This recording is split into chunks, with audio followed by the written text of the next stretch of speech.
நீ என்னென்ன காரில் இன்கம்ப்ளீட்டாக இருக்கிறீங்களோ அதெல்லாம் தேவன் நாட்டில் உங்களுக்கு கம்ப்ளீட் ஆக முடியாது, பெர்ஃபெக்ட் ஆக முடியாது, பரிணாமம் செய்வாங்க. ஹalleluya.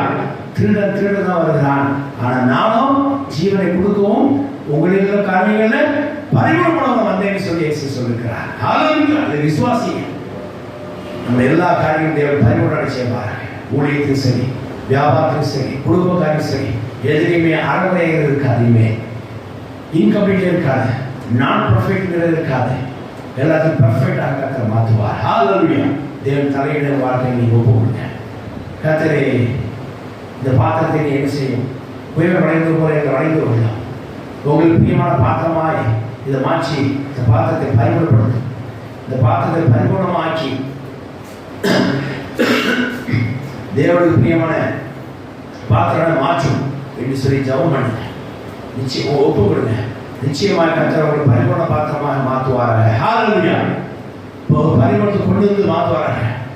ஜீவனை இயேசுவே நீ ஜீவனை கொடுக்கும் பரிமாணம் கொடுக்குறது உலகத்தில் வந்தீர்களல்லவா, என்னை காரியத்தை நிச்சயம் பரிமாணமாக்கும். தேவன் பயன்படுத்துகிற மாதிரி என்னை பரிமாணமாக்கும். இந்த பாத்திரத்தை பரிமாணமாக்கும். தேவன் எடுத்து உபயோகிக்கிற மாதிரி, தேவன் கனி கொடுக்குற மாதிரி, தேவனுக்கு நாங்கள் கனி கொடுக்குற மாதிரி, தேவனுக்கு நன்றி